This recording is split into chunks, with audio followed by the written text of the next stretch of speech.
बिस्मिल्लाहिर्रहमानिर्रहीम। आज की इस वीडियो के अंदर फार्माकोकाइनेटिक्स के इंपॉर्टेंट पॉइंट्स को कवर करने वाले हैं।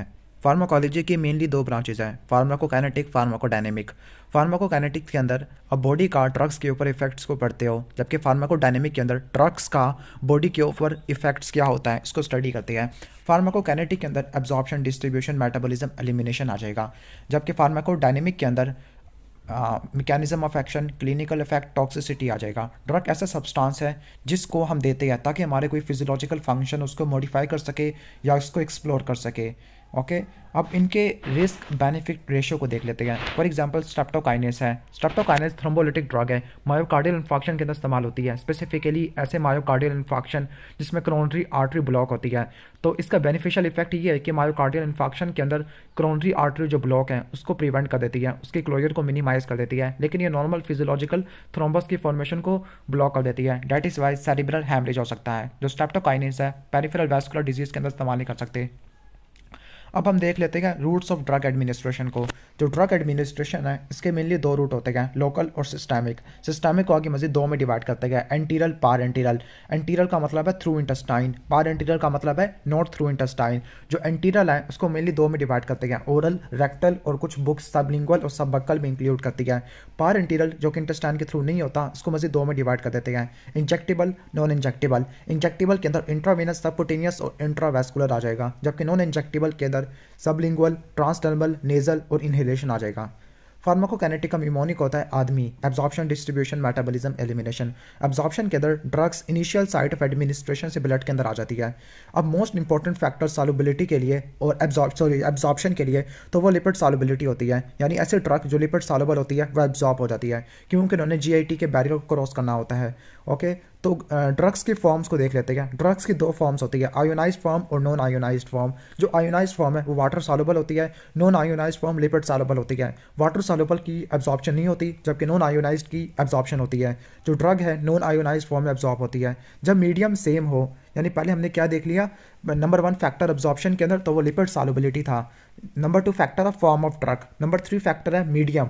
जब मीडियम सेम होगा तो ड्रग विल क्रॉस करेगी, मतलब अगर मीडियम एसिडिक है तो एसिडिक ड्रग क्रॉस कर सकती है, अगर मीडियम बेसिक है तो ड्रग क्रॉस कर सकती है, लेकिन अगर मीडियम एसिडिक है और ड्रग बेसिक है तब वो क्रॉस नहीं कर सकती। इन शॉर्ट जब मीडियम सेम होगा तभी ड्रग क्रॉस करेगी। जो एसिडिक ड्रग होती है मेनली एस्पिरिन, स्टोमक से एब्जॉर्ब होती है क्योंकि वहाँ पे एसिडिक इन्वायरमेंट होता है। जो बेसिक ड्रग है मॉर्फिन, इंटेस्टाइन से एब्जॉर्ब होती है क्योंकि मॉर्फिन भी बेसिक है और इंटेस्टाइन के अंदर इन्वायरमेंट भी बेसिक होती है, क्योंकि सेम मीडियम के अंदर ड्रग नॉन आयोनाइज्ड होती है और वो क्रॉस कर सकती है मेम्ब्रेन को। लेकिन प्रैक्टिकली देखा जाए जो तमाम ड्रग होती है, यहाँ तक कि इवन एसिडिक ड्रग या एस्पिरिन होती है, वो इंटेस्टाइन से ज़्यादा अच्छे तरीके से एब्जॉर्ब होती है क्योंकि इंटेस्टाइन के अंदर टाइम ड्यूरेशन ज़्यादा होता है और सरफेस एरिया बड़ा होता है। अब how much a drug will cross in a different medium, ये वैसे काम करनी है, हम इसको छोड़ देते हैं। ओके, इसके बाद है हेंडरसन हैसलबैक। तो इसके मुताबिक जो पीएच होती है वो पी के ए बराबर होती है, प्लस लोग नॉन आयोनाइज्ड और आयोनाइज्ड ड्रग है, यानी ऊपर आपने नॉन आयोनाइज्ड ड्रग को रखना है और नीचे आयोनाइज्ड ड्रग को रखना होता है। ठीक हो गया। अब जो बायो अवेलेबिलिटी होती है, bio availability fraction of administrated dose होती है जो अनचेंज फॉर्म में सर्कुलेशन के तक पहुंचेगी। ओके, ठीक है। अब जिसकी बायो अवेलेबिलिटी होगी उसकी डोज रिलेटिवली लो होगी। ओके, यानी जिसकी हाई बायो अवेलेबिलिटी होगी उसकी कम डोज देनी पड़ेगी, जिसकी लो बायो अवेलेबिलिटी है उसकी ज़्यादा डोज देनी पड़ेगी। तो बायो अवेलेबिलिटी डोज को डिटरमाइन करती है। अब कौन कौन से फैक्टर्स आ जाते हैं बायो अवेलेबिलिटी के अंदर, तो पहला है एब्जॉर्प्शन। जितनी ज़्यादा एब्जॉर्प्शन अच्छी होगी उतनी बायो अवेलेबिलिटी अच्छी होगी। जो बायो अवेलेबिलिटी ऐसे ड्रग की जो इंट्रावेनस रूट से देते हैं तो उनकी 100% एब्जॉर्प्शन होती है। अगर फर्स्ट पास मेटाबॉलिज्म से देते हैं, अगर ड्रग का फर्स्ट पास मेटाबॉलिज्म होता है या प्री सिस्टमिक मेटाबॉलिज्म है, तब इस केस में बायो अवेलेबिलिटी कम हो जाती है। फॉर एग्जांपल नाइट्रोग्लिसरीन का फर्स्ट पास मेटाबॉलिज्म काफ़ी ज़्यादा होता है तो उसको सबलिंगुअल फॉर्म में देते हैं। सबलिंगुअल फॉर्म का ये फ़ायदा है कि ये फास्ट एक्टिंग होती है, एमरजेंसी में दे सकते हैं, कोई फर्स्ट पास मेटाबॉलिज्म नहीं होता, सेल्फ एडमिनिस्ट्रेशन पॉसिबल होती है, बंदा खुद ही दवाई खा सकता होता है। ओके, और डिज़ायरेबल एक्शन के बाद हम एक्स्ट्रा डोज को इंजेस्ट या सप्लीट भी कर सकते हैं। बायो अवेलेबिलिटी को किस तरह से मैयर करेंगे, बायो अवेलेबिलिटी को एरिया अंडर द कर्व से मैयर करते होते हैं। Okay, bioavailability is equal to area under the curve over oral route over intravenous. Bioequivalence का मतलब है बायोलॉजिकली एक्टिव है, यानी दो ब्रांड्स हैं, एक सेम ड्रग है उसके दो ब्रांड्स है, उसको कंपेयर करते हैं जो कि बायोलॉजिकली इक्विवेलेंट है। फॉर एग्जांपल एस्पिरिन है 150 मिलीग्राम, तो सेम ड्रग है लेकिन दो उसके ब्रांड होते हैं, लाइक इकोस्पिरिन है और लॉस्पिरिन है। तो अगर सेम ड्रग के दो ब्रांड्स हैं, उनकी बायो अवेलेबिलिटी सेम है, तब इनको बायो इक्विवेलेंट बोलते हैं। बायो अवेलेबिलिटी सेम होने की वजह से बायो इक्विवेलेंट कहते हैं। मोस्टली जो ड्रग होती है बायो इक्विवेलेंट होती है, सिवाय फेनिटोइन के। इसके बाद बारी है डिस्ट्रीब्यूशन की। डिस्ट्रीब्यूशन के अंदर ड्रग सर्कुलेशन को लीव करने के बाद टिश्यू की तरफ आ जाएगी। अब इसके भी कुछ फैक्टर्स होते हैं, लाइक लिपिड सॉल्युबिलिटी। जो लिपिड सॉल्युबल ड्रग होती है उनका डिस्ट्रीब्यूशन काफ़ी ज़्यादा होता है। नेक्स्ट है प्लाज्मा प्रोटीन बाइंडिंग। तो जो प्लाज्मा प्रोटीन से बाइंड करेगा तो उसकी डिस्ट्रीब्यूशन कम हो जाएगी। जो एसिडिक ड्रग है वो एल्ब्यूमिन से बाइंड करती है। जो बेसिक ड्रग है वो अल्फा 1 एसिड ग्लाइकोप्रोटीन से बाइंड करती है। ओके, अब डिफरेंट ड्रग्स के पास डिफरेंट परसेंटेज ऑफ बाइंडिंग है। लाइक अगर प्लाज्मा प्रोटीन बाइंडिंग कैपेसिटी ज़्यादा है तो वॉल्यूम ऑफ डिस्ट्रीब्यूशन कम होगा। लेकिन अगर कोई ड्रग प्लाज्मा प्रोटीन के पास प्लाज्मा प्रोटीन बाइंडिंग कैपेसिटी है, ओके, तो उसका ड्यूरेशन ऑफ एक्शन क्या होगा, काफ़ी ज़्यादा हो जाएगा। क्योंकि जो प्लाज्मा प्रोटीन है वो बफर की फॉर्म में इसको रखती होती है, स्टोरेज की फॉर्म में है। इसके बाद डिस्प्लेसमेंट इंटरेक्शन है। डिस्प्लेसमेंट इंटरेक्शन के अंदर ये होगा कि जो एल्ब्यूमिन और अल्फा एसिड ग्लाइकोप्रोटीन, जिसको ओरोसोम्यूकाइड कहते हैं, इनके ऊपर प्लाज्मा प्रोटीन बाइंडिंग साइट ये डिफरेंट होती है, नॉन स्पेसिफिक होती है। डैट मीन्स कि अगर अब 100 मालिक्यूल वारफेरिन के देते हो, ओके, और 99% प्लाज्मा प्रोटीन बाइंडिंग है, तो जो 99 मालिक्यूल है वो प्रोटीन से बाउंड हुए हुए हैं और 1 मोल अभी फ्री है जो कि एक्शन को प्रोड्यूस कर रहा है। ठीक हो गया, ओके। अब इसके बाद डायलिसिस है। अगर ऐसी ड्रग जिनकी प्लाज्मा प्रोटीन बाइंडिंग कैपेसिटी ज़्यादा होती है तो उनको डायलाइज करना मुश्किल होता है, ओके, तो डायलिसिस इसका नहीं कर सकते क्योंकि प्रोटीन अच्छी तरह से फिल्टर नहीं होती।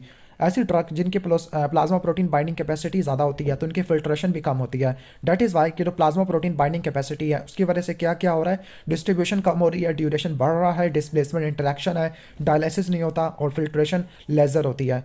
डायलिसिस अंदर ड्रग पॉइजनिंग। तो अगर कोई ड्रग की पॉइजनिंग होती है तो सबसे पहले आपने ABC को मेंटेन करना है। एयरवे, ब्रीथिंग और सर्कुलेशन होती है। पॉइजन के केस में D से डिकॉन्टामिनेशन भी आ जाएगा, स्पेसिफिकली एक्टिवेटेड चारकोल है, तब आपने एंटीडोट देना होता है और फिर आपने डायलिसिस परफॉर्म करनी है।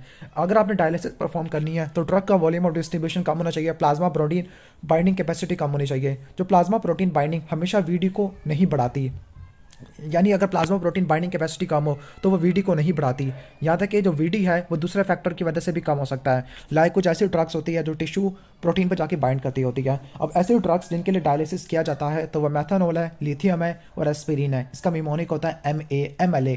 जबकि डायलिसिस किसके लिए परफॉर्म नहीं किया जाता तो उसका मिमोनिक होता है अवॉइड डायलिसिस। तो A से एम्फेटामिन, वीरे से वेरापेमिल, O से ओपियाइड, ऑर्गेनोफॉस्फेट, इमिप्रामिन और डाइजॉक्सिन है। इसके बाद नेक्स्ट देख लेते हैं कि बैरियर्स। तो बैरियर्स आपको कुछ पता है कि जो ब्लड ब्रेन बैरियर होता है सर्कमवेंट्रिकुलर ऑर्गन के ऊपर एग्जिस्ट नहीं करता क्योंकि यहाँ पे कीमो रिसेप्टर ट्रिगर जोन है। ओके, ठीक हो गया। तो वॉमिटिंग को मिनिमाइज करने के लिए एंटीमेटिक्स ड्रग्स होती है।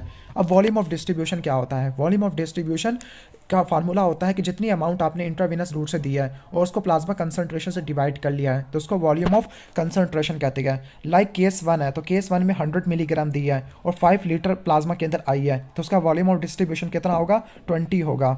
ठीक हो गया, ओके, 100/20। ओके, इसके बाद हम आ जाते हैं जो वॉल्यूम ऑफ डिस्ट्रीब्यूशन होती है वो डायरेक्टली प्रोपोर्शनल होती है amount of drug in the tissue. यानी जितना ज़्यादा वॉल्यूम ऑफ डिस्ट्रीब्यूशन होगा उतना ज़्यादा ड्रग की डिस्ट्रीब्यूशन होगी। जो क्लोरोक्विन है इसकी मैक्सिमम VD होती है, बहुत ज़्यादा होती है, लिवर के अंदर डिस्ट्रीब्यूटेड होती है, हालांकि इसका main site of action RBC होता है। Loading dose initial high dose जो हमें ट्रीटमेंट अचीव करने के लिए चाहिए होती है, रैपिड थेरापेटिक कंसंट्रेशन को अचीव करने के लिए लोडिंग डोज है। लोडिंग डोज का फार्मूला होता है VD multiply target plasma concentration, जितनी आपने प्लाज्मा कंसंट्रेशन को टारगेट करना है। जो लोडिंग डोज है VD के ऊपर और टारगेट प्लाज्मा कंसंट्रेशन के ऊपर डिपेंड करती है, जबकि मेंटेनेंस डोज है मेंटेन करने के लिए तो वो क्लियरेंस और टारगेट प्लाज्मा कंसंट्रेशन के ऊपर डिपेंड करती है। इसके बाद मेटाबॉलिज्म और एक्सक्रीशन है। तो एलिमिनेशन का मतलब है मेटाबॉलिज्म प्लस एक्सक्रीशन। जो मेटाबॉलिज्म होती है, मेटाबॉलिज्म से या तो ड्रग एक्टिव से इनएक्टिव हो सकती है या एक्टिव से एक्टिव हो सकती है। फॉर एग्जांपल डायज़ेपाम से ऑक्सीजेपाम बनता है, या इनएक्टिव से एक्टिव होती है, फॉर एग्जांपल लीवोडोपा है और क्लोपिडाग्रिल होती है। अब जो प्रो ड्रग है उनका मिमोनिक क्या होता है? All ACE inhibitor pro drug होती है, सिवाय कैप्टोप्रिल के, लिसिनोप्रिल के। PPI प्रो ड्रग होती है, डिपिविफ्रेन ये भी प्रो ड्रग होती है। मिथाइल डोपामिन ऑक्सीडिल 6 मार्क कैप्टोपिरिन ये भी प्रो ड्रग होती है। लीवोडोपा है, इरिनोटिकान है, क्लोपिडोग्रिल है, कार्बामेजोल है और सल्फासेलाजिन ये सारी प्रो ड्रग होती है। अब हमारा मेटाबॉलिज्म का एम क्या होता है? ताकि ड्रग को सॉल्युबल बना सके, बॉडी से एलिमिनेट कर सके। अब 2 टाइप के रिएक्शंस होते हैं, फेज 1 और फेज 2। जो फेज 1 होते हैं मोस्टली कैटाबॉलिक होते हैं, फेज 1 मोस्टली एनाबॉलिक होते हैं। फेज 1 के अंदर ऑक्सीडेशन, रिडक्शन, हाइड्रोलिसिस, साइक्लाइजेशन और डीमाइनेशन आती है।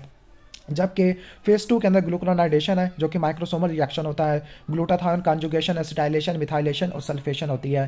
फेज 2 का मेन पर्पज है कि ड्रग को वाटर सॉल्युबल बना देना, जबकि फेज 1 का पर्पज होता है फंक्शनल ग्रुप इंट्रोड्यूस कर देना। अब जो एंजाइम्स होते हैं मेटाबॉलिज्म के लिए तो उसको दो में डिवाइड कर देते हैं, माइक्रोसोमल और नॉन माइक्रोसोमल। जो माइक्रोसोमल होते हैं एंडोप्लाज्मिक रेटिकुलम के अंदर होते हैं, नॉन माइक्रोसोमल बाहर पड़े हुए होते हैं।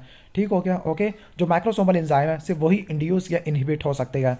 ठीक हो गया, तो हम यहाँ पर एग्जांपल दी हुई है, हम इसको छोड़ देते हैं एग्जांपल्स वगैरह को। अच्छा, एंजाइम इंड्यूसर का मिमोनिक होता है GPRS cell phone, GPRS cell phone. तो G से ग्रेसोफिलिपिन, P से फेनिटोइन है, R से रिफेम्पिन है, S से स्मोकिंग होती है, C से कार्बामेज़ापिन, F से फिनोबार्बिटल होती है और बार्बिचुरेट वगैरह भी इसमें आ जाती है। जबकि एंजाइम इनहिबिटर के अंदर vitamin K can not cause enzyme inhibition. तो विटामिन के अंदर वेल्प्रोइक एसिड है, K से कीटोकोनाजोल है, कैन नॉट मेक सिमेटिडीन है, कॉज से सिप्रोफ्लॉक्सासिन है, E से इरिथ्रोमाइसिन है और I से आइसोनियाजॉइड होती है। Most of anti epileptic enzyme inducer होती है और most of antibiotic enzyme inhibitor होती है। यानी जो एंटी एपिलेप्टिक है वो एंजाइम को इंड्यूस करती है और एंटीबायोटिक एंजाइम को इनहिबिट कर देती है। ये फार्मूला आप याद रख लेना। इसके बाद एक्सक्रीशन है, तो एक्सक्रीशन में ग्लोमेरुलर फिल्ट्रेशन है, ट्यूबुलर रीअब्जॉर्प्शन है और इसके अलावा लास्ट आती है सिक्रेशन होती है। तो ग्लोमेरुलर फिल्ट्रेशन, जो लिपिड सॉल्युबल ड्रग है आसानी से फिल्टर हो जाती है, वाटर सॉल्युबल ड्रग भी फिल्टर होती है। जो फिल्ट्रेशन है प्लाज्मा प्रोटीन बाइंडिंग से इन्वर्सली प्रोपोर्शनल होती है। Okay, tubular reabsorption 99% drug reabsorb हो जाती है, वाटर सॉल्युबल ड्रग रीअब्जॉर्ब नहीं हो सकती, एक्सक्रीट होती है। ठीक हो गया। ट्यूबुलर सिक्रेशन, तो जो पेनिसिलिन है वो शॉर्ट एक्टिंग होती है, लेकिन अगर पेनिसिलिन को प्रोबेनिसिड के साथ मिला के दोगे तो लॉन्ग एक्टिंग होती है, क्योंकि प्रोबेनिसिड एसिड पेनिसिलिन के सिक्रेशन को मिनिमाइज कर देती है। ओके, अब ये सिनेरियोज लिखे हुए उसको छोड़ देती है। कुछ इंपॉर्टेंट फार्मूला है लाइक जो इनकम रेट ऑफ एलिमिनेशन है। रेट ऑफ एलिमिनेशन क्या होती है, गिवन टाइम के अंदर ड्रग कितनी एलिमिनेट हो रही है। क्लियरेंस क्या होती है, rate of elimination over plasma concentration है। फिर एक्सट्रैक्शन रेशियो होती है, जो एक्सट्रैक्शन रेशियो होती है वो क्लियरेंस से रिलेटेड होती है। जो एक्सट्रैक्शन रेशियो है ये डिपेंड करती है कि आर्टरी के अंदर कितनी कंसंट्रेशन है, वेन के अंदर कितनी कंसंट्रेशन है और फिर आर्टरी के अंदर कितनी कंसंट्रेशन है, यानी the amount of drug excreted by the organ over amount of drug entering the organ. ठीक है, जितनी आ रही है और कितनी एक्सट्रैक्ट कर रहा है। ठीक है, ओके। अब जिसके पास जिस ड्रग की हाई हेपेटिक एक्सट्रैक्शन रेशियो है तो ओरल फॉर्म में देने के बाद उसका प्री सिस्टमिक मेटाबॉलिज्म या फर्स्ट पास इफेक्ट काफ़ी ज़्यादा होगा। फर्स्ट पास इफेक्ट लिग्नोकेन का, प्रोपेनोलोल का, ग्लिसराइल नाइट्राइड का यानी नाइट्रोपुरोसाइड का और नाइट्रेट का काफ़ी ज़्यादा होता है। जो हेपेटिक क्लियरेंस होती है वो हेपेटिक एक्सट्रैक्शन रेशियो को ब्लड फ्लो से मल्टीप्लाई करने से आती है। जो रीनल क्लियरेंस है वो रीनल एक्सट्रैक्शन रेशियो को ब्लड फ्लो से मल्टीप्लाई करने पर आती है और जो टोटल बॉडी क्लियरेंस है वो सारी क्लियरेंस को मिलाने से आ जाती है। इसके बाद हाफ लाइफ है। हाफ लाइफ ये वो टाइम ड्यूरेशन है जिसमें किसी भी ड्रग की कंसंट्रेशन 50% कम हो जाती है। ठीक हो गया, ओके। यानी जो हाफ लाइफ होती है वो ये डिटरमिन करती है कि कितनी ड्रग बॉडी में रही है और कितनी एलिमिनेट हुई है। ठीक है, तो जो हाफ लाइफ का फार्मूला होता है 0.693 मल्टीप्लाई VD ओवर क्लियरेंस होती है। ओके, ठीक है। फिर इसके बाद ऑर्डर ऑफ काइनेटिक्स होती है। तो जो रेट ऑफ एलिमिनेशन है अगर वो प्लाज्मा कंसंट्रेशन के डायरेक्टली प्रोपोर्शनल हो तो उसके ऊपर ऑर्डर लगा लेंगे। फर्स्ट ऑर्डर काइनेटिक के अंदर rate of elimination plasma concentration से डायरेक्टली प्रोपोर्शनल होता है। जीरो ऑर्डर काइनेटिक के अंदर रेट ऑफ एलिमिनेशन कांस्टेंट होता है। लाइक सेकंड ऑर्डर काइनेटिक के अंदर प्लाज्मा कंसंट्रेशन की रेशियो बढ़ जाएगी। ओके, फर्स्ट ऑर्डर काइनेटिक के अंदर क्लियरेंस और हाफ लाइफ कांस्टेंट होती है, लेकिन क्लियरेंस और हाफ लाइफ कांस्टेंट नहीं होती किसके अंदर, जीरो ऑर्डर के अंदर। और फर्स्ट ऑर्डर के अंदर कांस्टेंट फ्रैक्शन एलिमिनेट होता है, जबकि जीरो ऑर्डर के अंदर कांस्टेंट अमाउंट एलिमिनेट होता है। जो एलिमिनेशन रेट है जीरो ऑर्डर के अंदर कांस्टेंट, जबकि फर्स्ट ऑर्डर के अंदर कांस्टेंट नहीं होता। तो उसका मिमोनिक है 0 watt power. Zero order kinetic warfarin का होता है, अल्कोहल या एस्पिरिन का होता है, थियोफाइलिन है, टोलब्यूटामाइड और फेनिटोइन का होता है। इसके बाद dose dependent action of aspirin है। तो लो डोजेस के अंदर एंटीप्लेटिलेट, मॉडरेट डोजेस के अंदर फीवर और पेन को एलिमिनेट करती है और हाई डोजेस के अंदर इन्फ्लेमेशन को प्रिवेंट करती है। दैट इज वाई कि अगर आपने एस्पिरिन को एंटी इन्फ्लेमेटरी एक्शन के लिए यूज करना है तो ये जीरो ऑर्डर काइनेटिक को फॉलो करता है। जीरो ऑर्डर काइनेटिक इसलिए होती है क्योंकि जो इनके एंजाइम्स होते हैं वो सैचुरेट हो जाते हैं। लाइक अगर एंजाइम्स काफी ज्यादा अबंडेंट होते हैं तो वो फर्स्ट ऑर्डर काइनेटिक है, लेकिन अगर एंजाइम लिमिटिंग फैक्टर है, सैचुरेशन काइनेटिक्स है, तब जीरो ऑर्डर काइनेटिक्स हो जाएगा। तो हमने फार्माकोकाइनेटिक को पूरा डिस्कस कर लिया है। अगर आपको वीडियो अच्छी लगी है तो वीडियो को लाइक कर देना, चैनल पर नहीं हो तो सब्सक्राइब कर देना। मिलते हैं नेक्स्ट वीडियो के अंदर, तब तक के लिए अल्लाह हाफिज़।